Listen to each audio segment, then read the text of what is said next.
tal? Bienvenidos a una edición más de Una Mirada, el programa de la Universidad Nacional y de CINAR S.A. Soy Maribel Quiroz Jara y en esta oportunidad vamos a hablar sobre la importancia del monitoreo volcánico y sismológico en Costa Rica.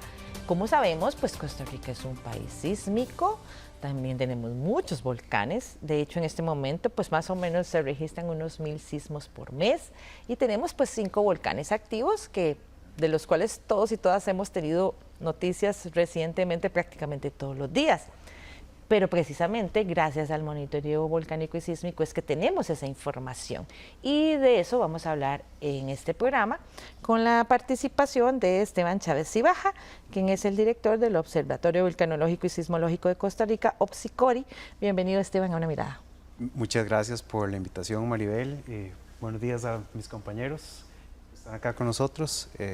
Yo creo que eso es un espacio muy valioso para hablar sobre procesos naturales que nos concierne a todas y todos en Costa Rica. Así es, también nos acompaña Cyril Müller del OBSICORI UNA. Bienvenido a Una Mirada. Muchas gracias. Y también está con nosotros Diego Hidalgo Leiva del Laboratorio de Ingeniería Sísmica de la Universidad de Costa Rica. Gracias por estar con nosotros. Muchas gracias por la invitación. Para mí un gusto siempre compartir con colegas y el público que nos verá el día de hoy. Gracias. Como decíamos al inicio, estamos tan acostumbrados a tener información de los sismos y los volcanes en Costa Rica que tal vez no nos hemos detenido a pensar, la ciudadanía en general, de cómo es que se consigue esta información y por qué es tan importante tenerla. Entonces tal vez podríamos empezar hablando de qué es una red de monitoreo y cómo funcionan en Costa Rica. Muy bien, los sismos y las erupciones volcánicas son procesos naturales que ocurren en el interior de la Tierra. Estos eventos tienden a ocurrir de manera aleatoria generalmente, pero también hemos descubierto con el tiempo que se agrupan en secuencias. Y la anticipación de los procesos se hace gracias a la instalación de redes instrumentales de monitoreo. ¿Qué son las redes instrumentales de monitoreo? Son instrumentos científicos dedicados a entender cómo es que se mueve el suelo cada vez que ocurre un proceso interno, un sismo o una erupción volcánica. Esa vibración que se registra en el suelo queda captada en los instrumentos y esa información se transmite en tiempo real hacia los observatorios, ya sea hacia el OBSICORI o hacia el Laboratorio de Ingeniería Sísmica, y nos permite entender cuáles son las características propias, ya sea de la fuente o bien del suelo donde se encuentra la estación registrando el instrumento. Entonces, cuando tenemos un conjunto de instrumentos instalados en diversas partes del país, podemos hablar ya de una red instrumental. Son oídos, siempre le digo a mis estudiantes, son oídos que están atentos a escuchar cómo es que vibra el interior de la Tierra y qué nos está diciendo esa vibración con respecto a los procesos. Sí, y en este caso, tal vez es importante además señalar que hay diferentes tipos de redes de monitoreo. En este caso podríamos hablar de, creo que 3 redes, ¿verdad? La que tiene que ver o está más enfocada a los procesos sismológicos, los procesos volcánicos, podríamos pensar que es otra red. Y nosotros en Ingeniería Sísmica tenemos una red específicamente enfocada a ingeniería, ¿verdad? ¿Cuál es la diferencia? Que es probablemente sutil. Medimos algo diferente. Medimos la aceleración del suelo, que es un parámetro que como ingenieros podemos tratar de usar para ver el potencial de daño de ese sismo en las estructuras, que completa finalmente el ciclo de observación del fenómeno, desde la parte más científica en su génesis, su formación, que en eso nos pueden dar cátedra a los compañeros del OBSICORI, hasta el efecto que puede tener sobre las poblaciones en daños y pérdidas económicas.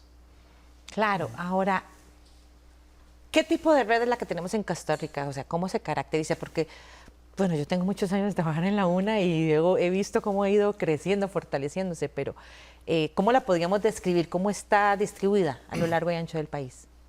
Bueno, Diego hizo una introducción muy correcta en su intervención anterior y él mencionó que las redes están formadas por diferentes tipos de instrumentos y que tienen aplicaciones, sensibilidades distintas. Las redes instrumentales en este momento escuchan el interior de la Tierra en diferentes rangos de frecuencia y están formadas por instrumentos sismológicos, instrumentos de deformación cortical, en las cuales Cyril es experto, e instrumentos que estudian o escuchan el movimiento fuerte del suelo. Estos tres tipos de instrumentos en su conjunto nos dan una comprensión completa de los diferentes rangos de frecuencias en los que los procesos tectónicos ocurren. Y entonces, gracias a ellos, podemos entender diferentes partes del ajedrez que representa la ocurrencia de temblores o erupciones volcánicas en Costa Rica. En general, la red de monitoreo aquí representadas, tenemos más de 500 estaciones probablemente distribuidas en diferentes partes de Costa Rica. Y gracias a esto podemos atender casi que de manera inmediata y en tiempo real la ocurrencia de eventos y la interpretación de estos, ¿verdad? Tanto de estos, nosotros como el Laboratorio de Ingeniería Sísmica y también Opsicori podemos dar una respuesta muy rápida de qué es lo que está ocurriendo casi que en tiempo real. Sí, eso es, bueno, para la parte tectónica, pero también para la parte volcánica nosotros nos enfocamos, tenemos redes de sismómetros en la parte volcánica, pero además tenemos, como le dijo Esteban, geodesia, lo que permite detectar la deformación, ¿ok? Porque cuando un volcán antes de hacer erupción en general tiene signos precursor, por ejemplo, magma que viene por debajo del volcán y eso hace que el volcán va a inflar de muy chiquito, de algunos centímetros. Pero con nuestra red, por ejemplo, geodésica, podemos ver este movimiento y detectar y decir, ok, viene tanto magma a tal profundidad. Y eso está complementado porque en la ciencia de la Tierra es muy difícil con una sola técnica de entender todo. Tenemos que llegar con varios ángulos y la sísmica, la geodesia y vienen los gases. Porque, por ejemplo, antes de una erupción, el magma que viene por debajo tiene tendencia a desgasificar y hay como CO2, SO2, todos esos gases que salen y que nos puede permitir de decir, ok, viene magma de profundidad, además de que con la geodesia. Entonces tenemos geoquímica también, entonces es todos los gases, la química de los gases, la química del material que sale y petrología también. Entonces tenemos, cuando queremos analizar este fenómeno de ciencia natural, o sea, de la Tierra, pues vemos con varias técnicas para intentar de anticipar. Porque como lo menciona Esteban, no se puede ir por debajo de la tierra, nadie puede hacer un hueco para ir debajo de la tierra y ver qué pasa. Entonces todo lo tenemos que inferir desde afuera con nuestras redes. Sí, al respecto, Una Mirada conversó con Marino Protti del Opsicori de la Universidad Nacional, quien explicó la importancia que tienen estas redes de monitoreo para la prevención y la preparación de la población y la atención de las diferentes situaciones que se van presentando, tanto en el tema de sismos como de volcanes.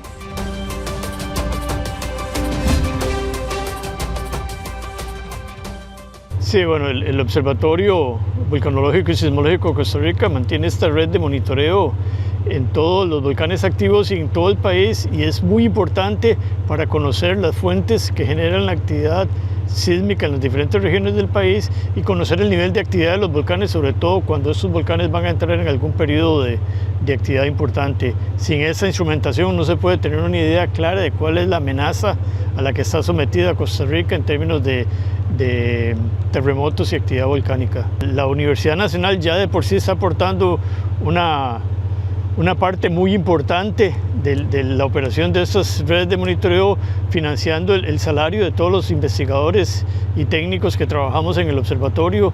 La instrumentación está instalada, todavía nos faltan algunas estaciones para completar estas redes, pero también se va deteriorando y es necesario irla actualizando. Por eso es fundamental el tener un recurso permanente para hacer esta renovación de la red.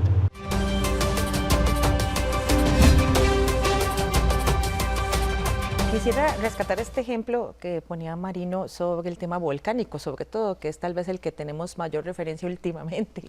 Que incluso a mí me llamó la atención en las notas que leí que en una de las tantas emergencias que hemos vivido con el volcán Poás últimamente, ustedes tuvieron la información 18 horas antes como para poder tomar diferentes decisiones y alertar a la población. Sí, bueno, tuvimos la suerte que esta erupción de este año, 2025, en el Poás,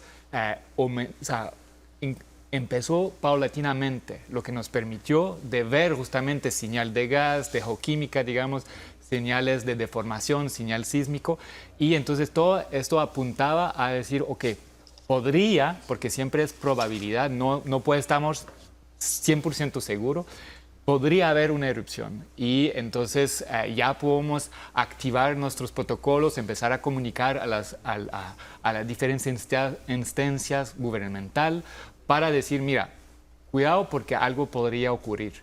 Y bueno, ocurrió bastante después, como nosotros vimos la crisis que estaba empezando casi el final de noviembre, diciembre, enero, pero realmente se dio como ya más en febrero, marzo y después ya culminó en abril. Sí, pero permitió contar con la información, ¿verdad? Que eso es lo más importante tal vez, en el entendido de que al final lo que se salva con este tipo de información que sirve para prevenir son vidas humanas. Es que para eso son las redes, porque nos permiten anticipar procesos. Como Cirilo menciona, la secuencia en el POAS inició desde finales del 2024, principios del 2025, y ya desde ese momento, gracias a la instrumentación completa que existe en el volcán POAS, podemos anticipar el proceso. Sabemos que es muy posible, es muy probable que va a ocurrir una erupción y que es una erupción inminente. Entonces, a partir de esa información científica, se comunica a las organizaciones que toman decisiones en este país, exacto, como la Comisión Nacional de Emergencias o el SINAC o bien el gobierno. Y ellos son los que se encargan de gestionar la parte civil. Nosotros como entidad científica nos encargamos de recopilar esa información y transmitirla de manera segura y confiable hacia la población. Y es que yo creo que tal vez, yo esto lo hablo mucho con mis estudiantes también, hemos, en el buen sentido de la palabra, mal acostumbrado un poco a la población en los últimos años de que el acceso a la información es casi que inmediato y es muy veraz, es muy confiable. Y yo les digo a ellos, el primer sismo que yo recuerdo, no porque lo haya percibido, porque yo vivía en Pérez Celedón, fue el de Limón, de 1991. Pero recuerdo... ¿Qué experiencias? Sí, y recuerdo mucho la cobertura mediática que tuvo, porque fue muy importante. Y yo de vez en cuando vuelvo a ver el video de Gravy Moya diciendo por radio, voy por tal lugar y aquí se reportan estos daños. Esa experiencia nosotros ahora ni siquiera nos la imaginamos, el no saber qué ocurrió, dónde ocurrió, qué magnitud. Tuvimos que pasar horas antes de saber realmente características del sismo o de los volcanes, erupciones antes, yo me imagino ocurrió una erupción y semanas o meses después se podía entrar al volcán a ver qué era lo que había ocurrido. Bueno, entonces estamos como en ese momento de quiebre, ¿verdad? Donde la población se acostumbró a tenerlo a la mano directamente en su celular, una información 100% veraz. Y es que es necesario, porque para ese mismo sismo de Limón pasaron horas antes de saber dónde había ocurrido el evento. Exacto. Y ahora en menos de 2 minutos ya sabemos dónde está. E incluso con el tema de las aplicaciones y demás, la ciudadanía lo puede saber 30 segundos antes de que llegue. Sí. Entonces, definitivamente es un tema bien relevante porque, como ustedes dicen, pues aquí de lo que hablamos es de tomar medidas preventivas para salvar vidas, que también un ejemplo de esto es lo que ocurrió con el terremoto de Nicoya. La Universidad Nacional estuvo durante muchos años insistiendo sobre que el sismo venía y al final hubo mucha oposición, ¿verdad?, de ciertos sectores a que la información se divulgara y al final el sismo tuvo un gran impacto, pero en vidas humanas no fue así porque hubo preparación, o sea, la gente sabía y hubo escuelas, hospitales, centros de trabajo que tenían sus planes de emergencia listos. Ese sismo se trabajó desde el punto de vista educativo alrededor de 20 años antes con la población. ¿Sí? Y es una de las razones por las cuales no se dio a conocer a nivel internacional. Generalmente uno escucha de los grandes terremotos no por la magnitud del evento, sino por los daños que genera. Exactamente. Y el terremoto de Nicoya no generó ningún daño significativo. Sí, por supuesto hubieron daños en algunas estructuras, pero gracias a ese trabajo preventivo que se hizo 20 años antes, la educación se fue preparando, se fueron adquiriendo conocimientos básicos y eso nos permitió pues reforzar el código sísmico de construcción y también crear un sentido de educación con la población que nos permitió salvaguardar la vida de las personas principalmente que viven cerca de la región epicentral. Sí, yo creo que ya que regresamos a los eventos históricos, por ejemplo, por la Arenal o por el volcán Irazú, cuando entraron en erupción en los 60, no teníamos red. No sabíamos. Entonces, era no podíamos anticipar, no sabíamos lo que iba a pasar, cuándo iba a empezar, cuándo iba a terminar. Entonces, sin red es regresar a este nivel de desconocimiento y bueno, la incertidumbre que tuvimos en Costa Rica en los 60 cuando Irazú entró en erupción, decir, ¿qué va a pasar? ¿Va a ser más grande? ¿Va a parar? No sabía. Y con mediciones que se ha hecho, se pudo ver que hubo deformación, hubo actividad que se podía detectar, pero en este momento, bueno, no teníamos este red. Entonces no podemos dar ninguna información sobre este tipo de actividad. Estos ejemplos y muchos otros nos demuestran la importancia que tiene el monitoreo volcánico y sísmico en Costa Rica. De eso vamos a seguir hablando después de la pausa. Quédese con una mirada que ya volvemos.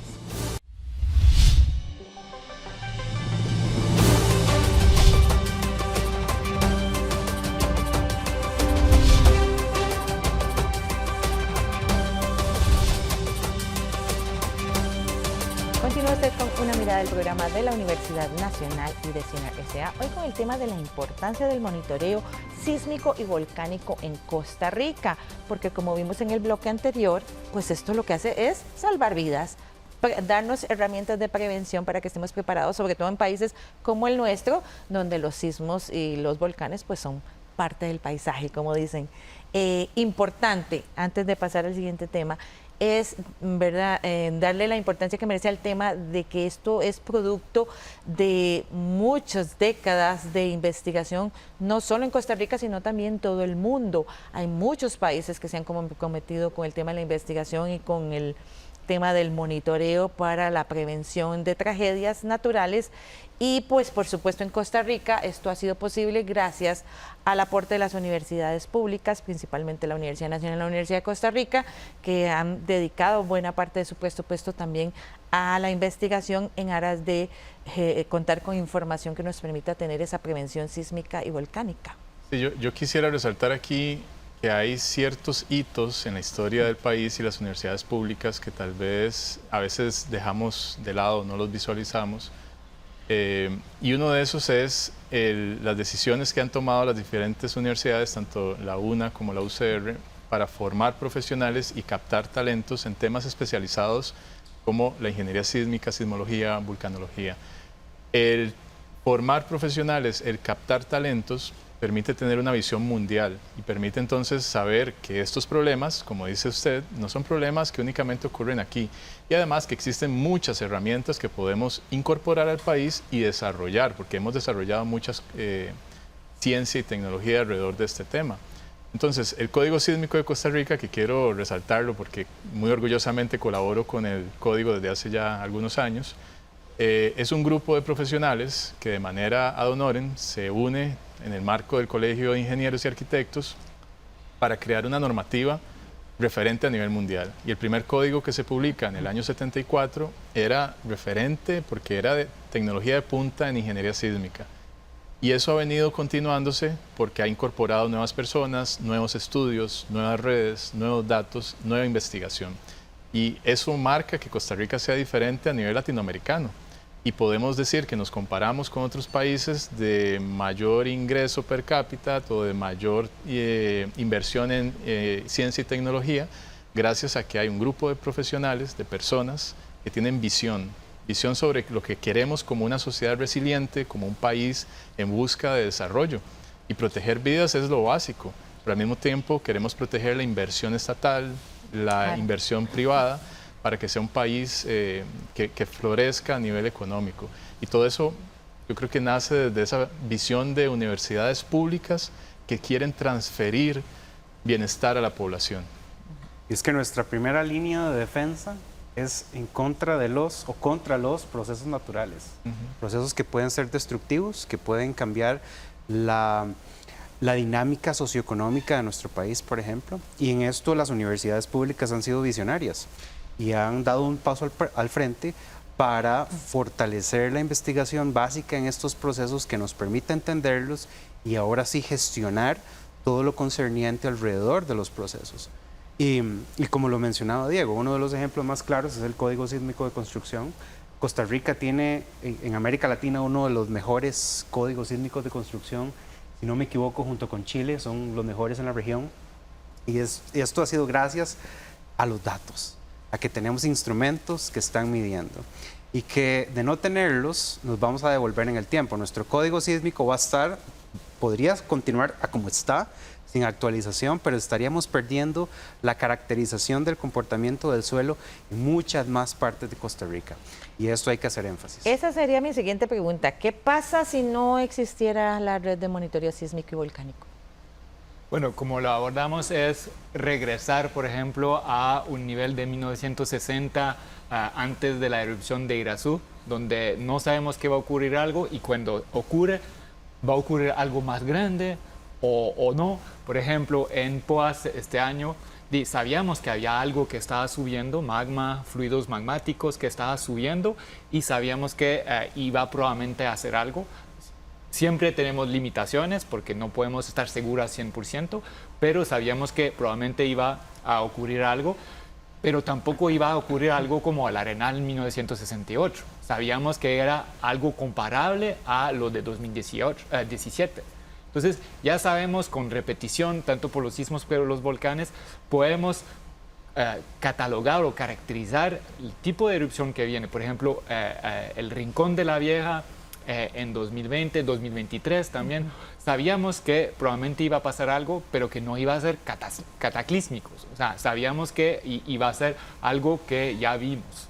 Entonces, con la red, seguir con la red continua en tiempo casi real, nos permite justamente de anticipar y de decir qué magnitud va a ser el evento si viene algo. A mí también mucha gente a veces me dice, ¿y por qué no usamos simplemente los datos de Japón o de Estados Unidos y con eso ya ellos tienen mucha más información y mucha más experiencia en esto? Y eso es como ir al médico y querer que a usted le digan su diagnóstico con los resultados de las pruebas de otro paciente. Aquí lo que estamos midiendo es llevándole el pulso a la geodinámica de nuestro país, que es súper característica de nosotros. Los tipos de suelos que tenemos vienen derivados de procesos de las erupciones de los volcanes por miles de millones de años, sedimentos y otras cosas de nuestros ríos, nuestras montañas, nuestra tectónica. Todo es dependiente de nosotros. Entonces, podemos usar ciertas tecnologías y si lo usamos, vemos lo que hacen alrededor del mundo, pero cada aplicación que finalmente queramos hacer en el país tiene que estar filtrada por los datos de nuestro país.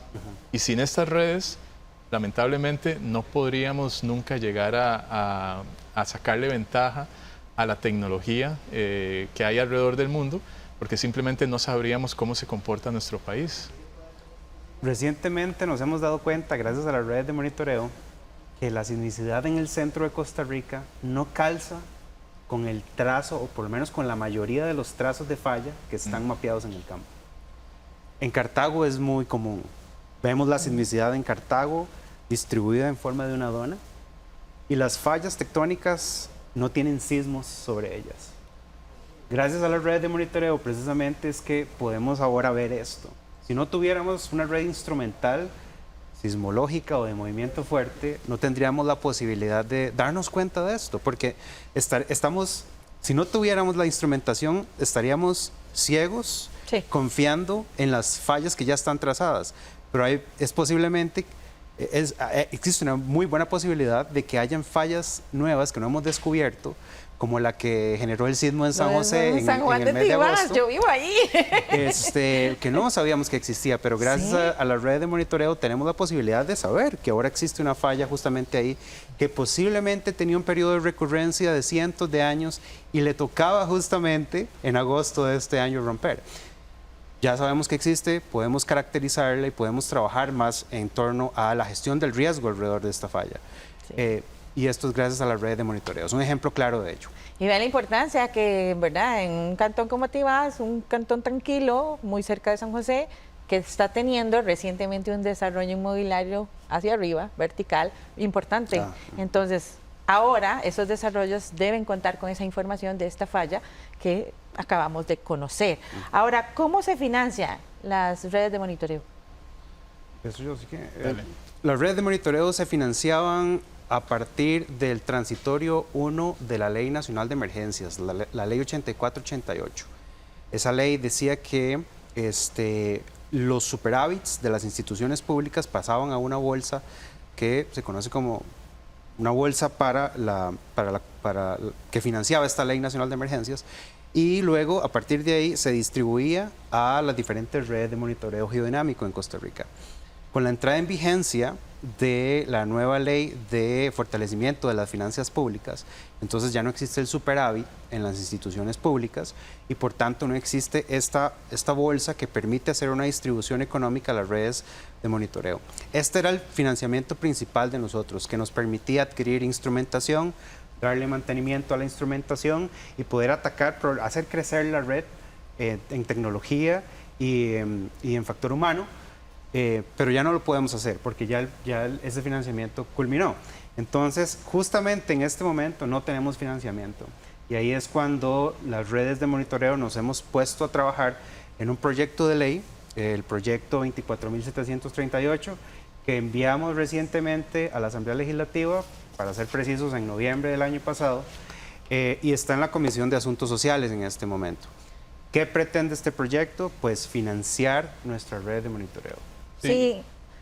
Nada más, tal vez para hacer una acotación, porque esto nos lo preguntan mucho, ¿verdad? El tema del financiamiento de las redes no se debe ver como algo que pueda salir del FES, porque este es un financiamiento que efectivamente excede las capacidades de las universidades.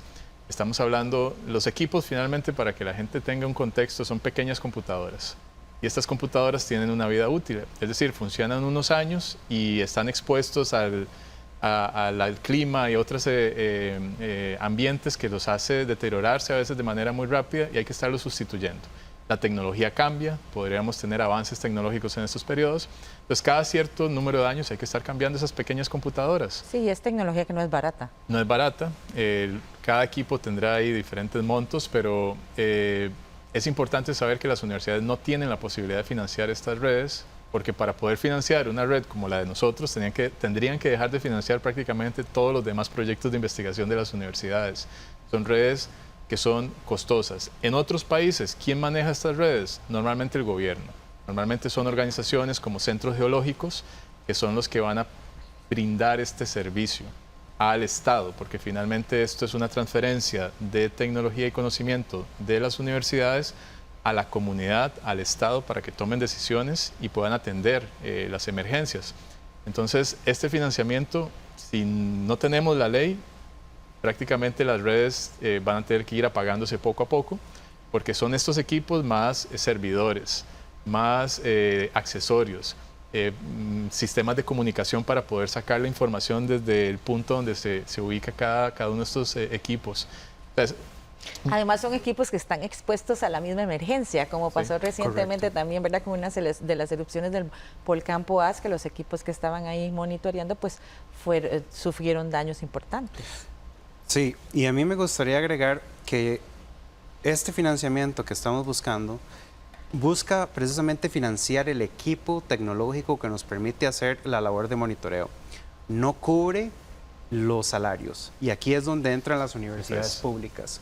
Porque las universidades públicas aportan esa contrapartida salarial a partir del FES, ahí sí, para poder mantener al equipo científico que se encarga de hacer uso de la instrumentación científica en el campo. Y muchas veces, como vos lo decís, Maribel, estos equipos se pierden por el mismo evento, por la misma emergencia. Exacto. Como fue el caso de la instrumentación en el deslizamiento del volcán Irazú, ¿verdad? Sí, por ejemplo. O por la erupción de Poás, por ejemplo, perdimos equipos que fueron por debajo de las bombas de las caídas de rocas también. Sí, entonces eso, ya las universidades a través del FES están contribuyendo, ya está dando una contraparte Sí, la parte profesional la aportan las universidades públicas, pero la parte tecnológica requiere una inversión mucho mayor. Y toda la investigación que se realiza, porque no es únicamente mantener la red funcionando, es que todos nosotros realizamos investigación con los datos que obtenemos de estos aparatos, de estos equipos, y esa es información que también las universidades públicas generan publican, es de acceso abierto y tiene un impacto nacional y global, porque esto generalmente nos encargamos de que salga a medios locales. Nos gusta mucho conversar con digamos, la comunidad científica nacional, pero también con la comunidad internacional, que eso es muy importante para saber que lo que estamos haciendo se está haciendo bien y es de calidad. De ahí la importancia del proyecto de ley número 24.738 que se está gestionando en la Asamblea Legislativa para dotar a nuestras universidades públicas y otras instituciones del suficiente presupuesto para mantener las redes de monitoreo sísmico y volcánico funcionando. Vamos a hablar más del proyecto en el siguiente bloque. No se vaya, quédese con una mirada, ya regresamos.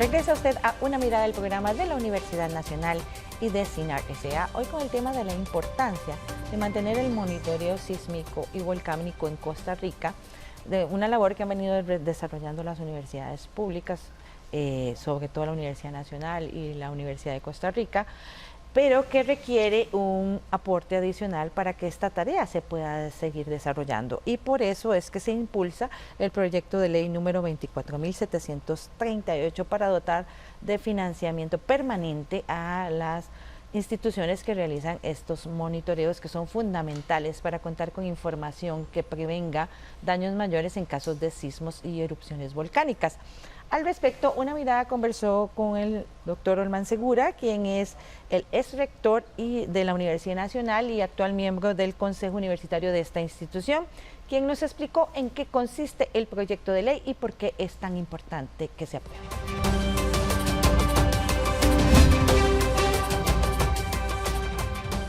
Se promovió la creación de una nueva ley que sustituya esos recursos que antes ingresaban a estas instituciones, y entonces consideramos importante hacer una búsqueda de recursos en diferentes fuentes. La fuente que finalmente coincidimos fue hacer un pequeño cargo a las primas de los seguros.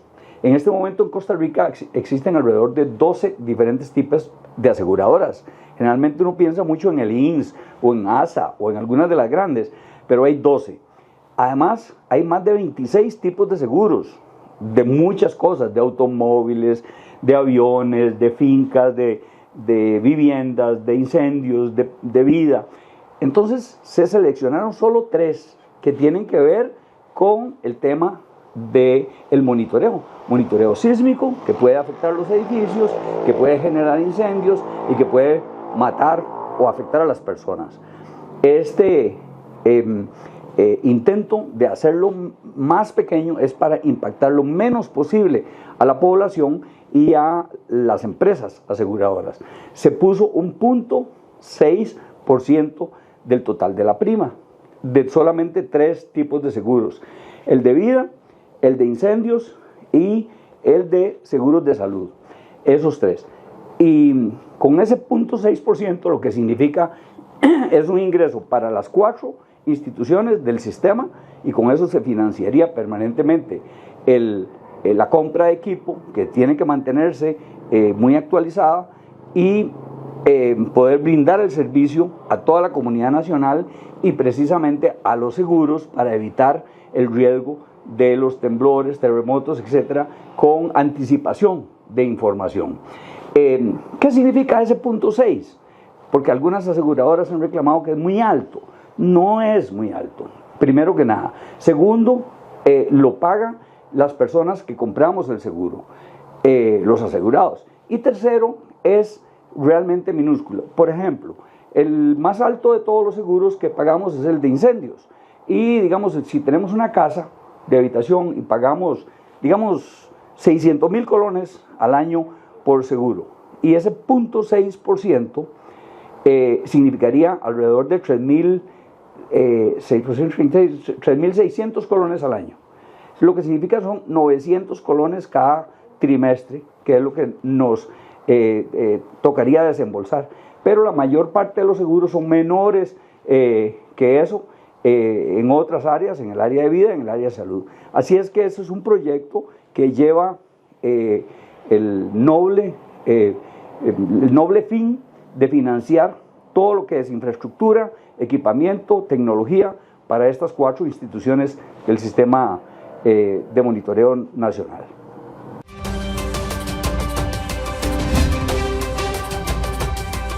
Muy bien, entonces ahora tal vez sí explicamos a la gente por qué este proyecto es tan importante y qué es lo que propone. Muy bien, el proyecto 24.738 que está en este momento en discusión en la Comisión de Asuntos Sociales de la Asamblea Legislativa pretende esencialmente de dotar de financiamiento permanente a las 4 redes de monitoreo geodinámico en Costa Rica: Laboratorio de Ingeniería Sísmica, el OPSICORI, la Red Sismológica Nacional y el Instituto Meteorológico Nacional. ¿Qué pretendemos? Poder tener financiamiento anual que nos permita darle mantenimiento a las redes instrumentales que en este momento están en el campo, pero también expandir estas redes para ocupar más espacios dentro de nuestro país que nos permitan entender mejor los procesos en el campo cercano. La instrumentación en un país altamente tropical como Costa Rica no sobrevive más allá de 5 años, es la vida útil en promedio. Y entonces tenemos que darle muchísimo mantenimiento, no solo al equipo principal, a estas pequeñas computadoras que mencionaba Diego, sino también a todos los instrumentos alrededor de esta pequeña computadora: cables, paneles solares, baterías, radios de comunicación, antenas, etc. Entonces es todo un equipamiento necesario para hacer transmisión de datos en tiempo real. ¿Por qué nos beneficiamos o en qué nos beneficiamos como costarricenses? Y ahí ustedes me podrían ayudar a complementar, pero yo podría decir que en la respuesta rápida para entender los procesos naturales que pueden afectarnos directamente y que pueden afectar el desarrollo socioeconómico de Costa Rica en caso de que no los tengamos. En el tema sísmico, yo creo que esa es una parte importante, ¿verdad? La atención temprana de las emergencias. De momento no podemos todavía predecir los sismos, no estamos ahí todavía. Quisiéramos hacerlo, como decía Cyril, con el tema del volcán 18 horas antes, pero no sabemos si llegará en algún momento. Pero hay otra parte que también es muy importante, el tema de monitoreo constante, y yo lo veo en normativa, en temas de generar estas ciudades más resilientes. Los estudios de amenaza sísmica, que normalmente hay que estarlos haciendo cada 5 o 6 años, son los que se utilizan para definir cuál es ese terremoto con el cual los edificios se construyen, para que resistan ese sismo. Estos estudios necesitan de estas redes, porque entonces las bases de datos que hablaba Esteban, que se genera la parte sismológica, se complementan con la base de datos que generamos la parte de ingeniería sísmica para poder entonces predecir el sismo de futuro. ¿Por qué hay que estar repitiendo esto? Un ejemplo muy sencillo. El estudio que se hizo en el año 78, me parece que fue el primero, de la Universidad de Stanford, que vino y hizo un estudio para Costa Rica, utilizaba en sismos fuertes una base de datos como con entre 40 y 100 sismos de la zona centroamericana, ni siquiera solo de Costa Rica. Actualmente la base de datos del laboratorio en sismos fuertes, que es diferente a la de OPSICORI, tiene más de 6.000 puntos. Entonces, evidentemente este es un crecimiento que va a ir siendo casi que exponencial. El otro año tendremos 7.000, 8.000, 10.000 puntos. Entonces, cada 5 o 6 años vamos a tener nuevos métodos, nuevas ecuaciones, nuevas formulaciones y muchísima evidencia más gracias a esta red, que va a permitir entonces que las estructuras que se diseñen, puentes, hospitales, escuelas, casas, edificios, estén más preparadas para resistir ese sismo. Y lo que ya se ha construido, podemos también reforzarlo para que resista esto.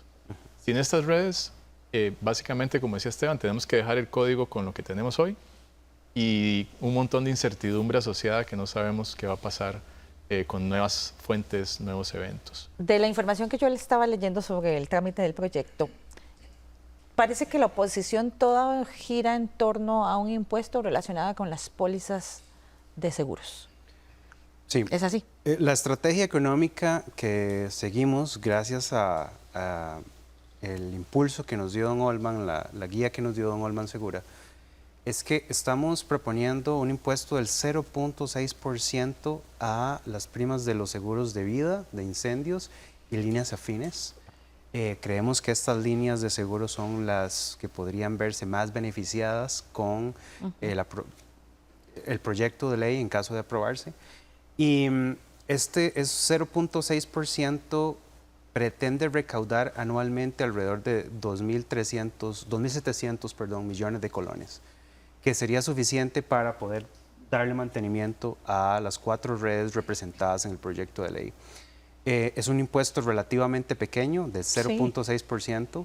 Para darle una idea, una persona que paga 100 colones por un impuesto, digamos a su casa, por poner un número simbólico, tendría que pagar 6 colones más, alrededor de, perdón, 0.6 colones más. Entonces, Sí, es muy insignificante, significativo. ¿verdad? No es un aporte exorbitante que tendríamos que desembolsar como consumidores de seguros en ese sentido. Y quizás para complementar, ¿por qué a los seguros? Bueno, podríamos haber planteado otras opciones, pero creemos que hay un gran potencial para que las empresas que brindan los servicios de seguro en el país sean aliados de los datos que nosotros generamos también. Ya en otros países es normal ver cómo empresas aseguradoras utilizan datos de sismología, vulcanología, hidrometeorología para poder entonces prevenir. Porque información de otros países, Estados Unidos y Asia, nos dicen que por cada colón que se invierta en prevención hay un retorno de entre 4 y 8 colones. Es mejor prevenir que sustituir. Y lo que queremos con estos datos es justamente cambiar a que las instituciones estatales y gubernamentales tengan una visión de prevención, no de atención de la emergencia, sino de la prevención, porque ahí es donde realmente podemos salvar vidas, antes de que ocurra el evento. Y las aseguradoras se ven beneficiadas porque entonces si hay una menor incurrencia en daños o en eventos catastróficos, pues van a tener que pagar menos reembolsos a las personas que pagan sus primas. Pero entonces tenemos que funcionar como aliados. Esa es un poco la visión que hemos querido darles a entender también, de que nos tienen que ver como eso, como aliados estratégicos. Bueno, y justamente las aseguradoras en este momento se benefician de los datos que generamos como redes de monitoreo, porque los seguros en diferentes partes de Costa Rica cuestan distinto. Hay zonas que están más expuestas al riesgo que otras, por ejemplo, dependiendo del riesgo en el que estemos hablando, y entonces los seguros van a ser proporcionales a esa exposición del riesgo. Entonces, de cierta forma, ya las aseguradoras actualmente utilizan nuestra información o la información que generamos en las redes de monitoreo para calibrar sus tablas de seguros. ¿Por qué no ser aliados entonces? ¿Por qué no trabajar más cerca, utilizar o aprovechar mejor los datos que ya generamos para generar mejores seguros o para generar mejor resiliencia en las poblaciones? E incluso para tomar decisiones para las personas, ¿verdad? Tomar decisiones, si contamos con esa información que se actualiza constantemente, una persona puede tomar una decisión de si comprar o construir su casa en determinado lugar. Ahora, cuando se inundan muchas zonas, la gente siempre dice, es que esto antes no se inundaba y ahora sí, si yo hubiera sabido, no hubiera venido a vivir acá. Esa es la información que necesitamos, saber en qué zonas del país se puede construir de una manera segura y en qué zonas no. Y no solo viviendas, estamos hablando de escuelas, hospitales, universidades, edificios, todas las decenas de torres que se están construyendo en este país. O sea, es información que necesitamos tener la ciudadanía para tomar decisiones responsables con nosotros y con nuestras familias y con nuestro pueblo. O sea, se trata de un aporte solidario como el que hacemos con la Caja, ¿verdad? Con nuestro sistema educativo, son aportes solidarios que lo que hacen es buscar el bien común. Que es más barato invertir en monitoreo que después tener que desembolsar para costear todo lo que implica hacer los procesos de reconstrucción, por ejemplo, o de salvaguardar vidas. Por cada colón que invertimos en monitoreo, nos estamos ahorrando 4 colones en todo el trabajo posterior que tendríamos que hacer en caso de que ocurra una emergencia y no sepamos qué está ocurriendo.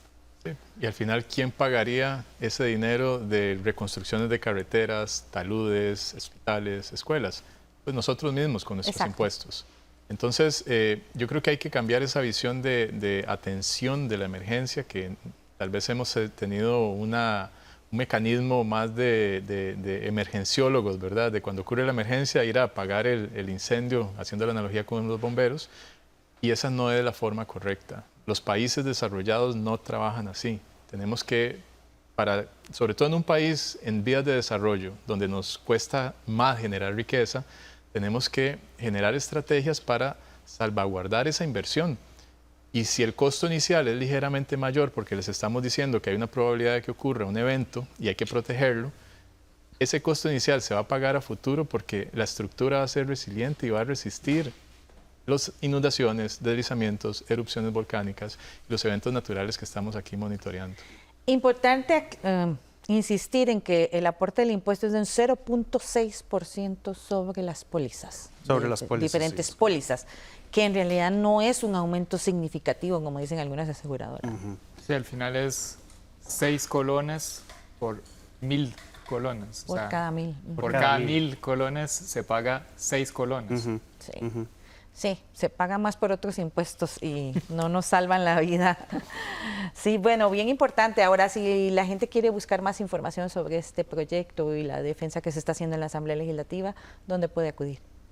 Bueno, yo creo que podría acudir individualmente a cada una de las redes de monitoreo que estamos trabajando en el proyecto, también a la Comisión de Asuntos Sociales de la Asamblea Legislativa.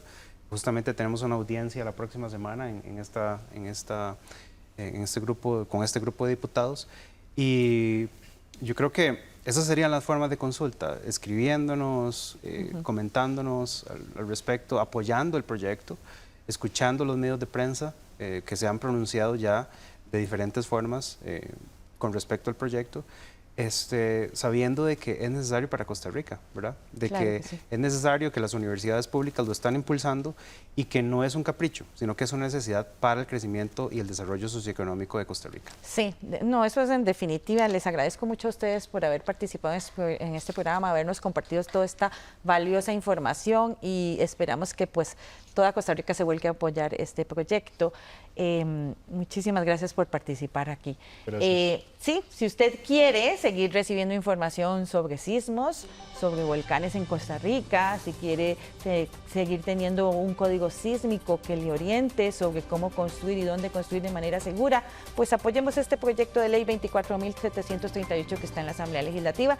Escríbale a su diputado o diputada y manifiéstese en redes sociales a favor del proyecto, porque al final contar con datos de monitoreo sísmico y volcánico solo se traduce en salvar más vidas cuando se presenten esas emergencias que conocemos también, que son los temblores y las erupciones volcánicas. Así que todos a apoyar este proyecto. Muchas gracias por acompañarnos en Una Mirada. Le esperamos la próxima semana con más. Hasta pronto.